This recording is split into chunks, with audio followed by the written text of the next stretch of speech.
Hello everyone, my name is Trevor Mazzucchelli from Curtin University, and I'm delighted to be part of this symposium on enhancing the reach and implementation of evidence-based parenting support. Let me start with a scenario. Imagine being a parent of a child with a disability, knowing there's support that works, but not being able to access it. Today, I'd like to share how a group of researchers, practitioners, and parents came together to address this very issue through an action circle. Specifically, I'll be talking about our efforts to advocate for families of children with disabilities, particularly in relation to Australia's National Disability Insurance Scheme, the NDIS. My story begins with the formation of the Parenting and Family Research Alliance, PAFRA, in February 2020. Although parenting programs are proven to support better outcomes for children, they receive little funding and access remains limited across Australia. PAFRA was created to help change that, because we know just how critical parenting is to a child's development. We know from decades of research that parenting plays a central role in children's development. In fact, of all the modifiable factors in a child's environment, none is more influential than the quality of parenting they receive. Parents are uniquely placed to support their children's growth, and when they're equipped with the right knowledge and tools, the benefits are significant. This is especially true for families of young children with disability who face additional challenges and for whom tailored parenting support can make a real difference. When parenting programs are tailored for families of children with disability, the outcomes can be transformative. Children benefit in key areas of development, including language and communication, social and independent living skills, emotional regulation, and mental health. These are the kinds of everyday capacities that help children thrive, not just now, but in the long term. But the benefits don't stop with the child. Families who access parenting support also report stronger parenting skills, less conflict at home, and reduced stress for both parents and siblings. Relationships improve, daily life becomes more manageable, and perhaps most importantly, these supports help to strengthen a child's informal support system, the network of care that surrounds them every day and sustains them over time. In 2020, the National Disability Insurance Scheme, the NDIS, became fully operational in Australia. This was a landmark reform. Before the NDIS, disability services were often underfunded, fragmented, and eligibility-based. The NDIS promised a person-centred approach with individualised funding and greater choice and control for people with disability. Today, it supports over 500,000 Australians and stands as one of the most ambitious disability support systems in the world. But soon after the NDIS was rolled out, concerns began to emerge. We learnt that parents were struggling to access parenting support through the scheme. At the same time, organisations and practitioners who had previously delivered these supports said they were no longer funded to do so. What was once available was now out of reach for families who arguably needed it most. This is where action circles come in. Action circles are PAFRA's way of mobilising quickly in response to pressing challenges. They're small, focused, time-limited collaborations, bringing together people with shared expertise and purpose. In this case, our goal was clear: to raise awareness and improve access to parenting programs under the NDIS. We began by inviting PAFRA members with relevant expertise to join the Action Circle, and our group has continued to grow. Our members include researchers, clinicians and policymakers from across psychiatry, psychology and occupational therapy. Some also have lived experience as parents of children with disability. Spanning 6 organisations across 4 states and 2 time zones, we met regularly online to coordinate our efforts. What united us was a shared commitment to improving support for families. Our first step was to understand the problem more clearly. We undertook a thorough review of the NDIS funding guidelines to identify where the barriers to parenting support might lie. It became clear that the issue wasn't just one of awareness, but of policy design, service delivery, and systemic incentives. Getting to the bottom of this was essential if we were going to make meaningful recommendations. We found several barriers that likely contributed to the limited access. First, many parents and providers are simply unaware that parenting support can make a difference. Second, there was confusion about who was responsible: NDIS, child protection, or mental health services.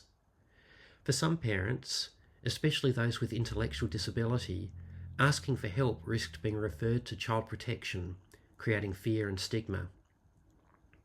Third, the pricing model of the NDIS favoured therapy delivered to the child rather than through the parent. And finally, with the end of block funding, there were few viable pathways to deliver parenting groups. Based on what we found, we developed a set of practical recommendations. We suggested creating a clear, trusted list of best practice parenting programs to guide planners and families. We recommended expanding reach through low intensity and online delivery, particularly for rural and remote areas. We proposed that developmental assessors offer guidance on parenting supports as part of their reports. We called for parenting programs to be funded at the same rate as other capacity building supports. And finally, we urged better data collection so we can track what's being funded and improve over time. To get these recommendations heard, we shared them widely. We published a peer-reviewed paper and made formal submissions to government. We gave presentations, engaged with the media, and used social media to amplify our message. We also built alliances and shared real-world examples to help policymakers understand the human impact.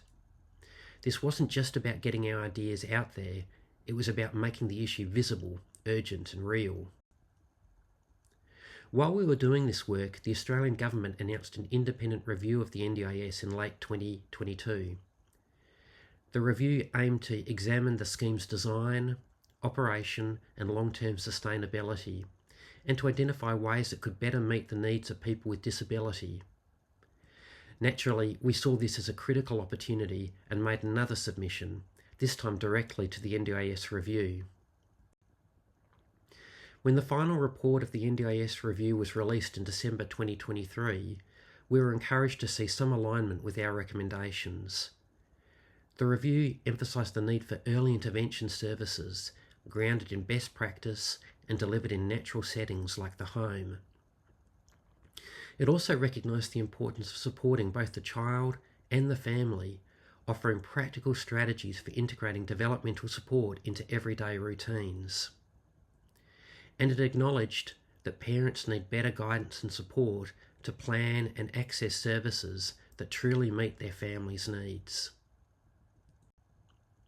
One key recommendation from the review was the introduction of foundational supports, a new layer of support designed to sit alongside both NDIS plans and mainstream services. These supports are intended to be more widely available, helping to prevent people from falling through the cracks, especially those not eligible for an individualised NDIS plan. In late 2024, the government initiated additional reviews to determine what foundational support should include and what should remain under the core NDIS. This gave yet another opportunity to advocate. So are we there yet? While the review brought some welcome developments, we don't believe we've reached our destination. Evidence-based parenting programs are explicitly recognised as foundational supports, but they are excluded from the list of NDIS-funded supports. Meanwhile, early intervention supports were included. That's difficult to reconcile given that parenting programs are a form of best practice early intervention. The review also emphasised evidence-based practice. But how will we ensure that supports funded under the scheme truly meet that standard? And there are still notable gaps. For example, supports for parents with intellectual disability and for ageing parents who care for adult children with disability. There's progress, but there's also unfinished work. So where to from here? First, we'll continue advocating for the inclusion of evidence-based parenting supports within the NDIS.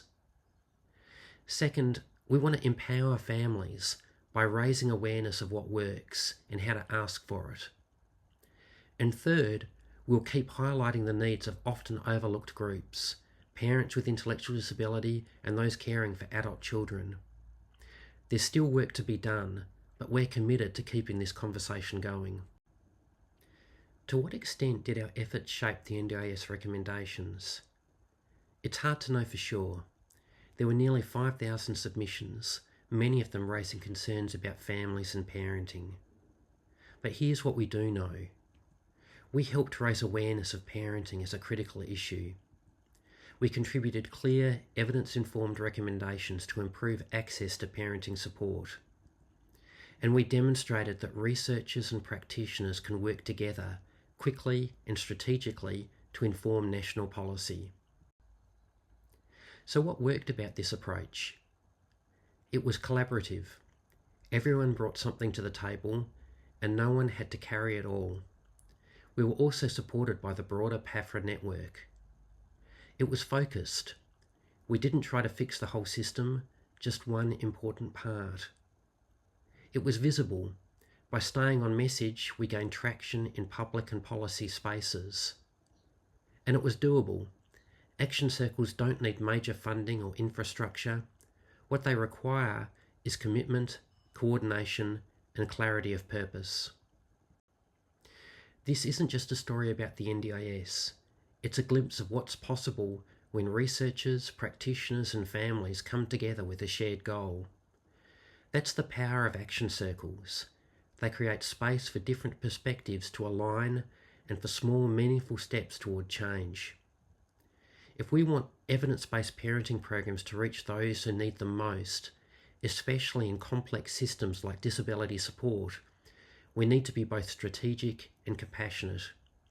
Action circles aren't a silver bullet, but they offer a promising way forward.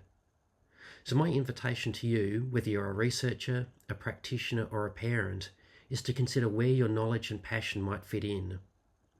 We're not there yet, but together we're learning how to get there.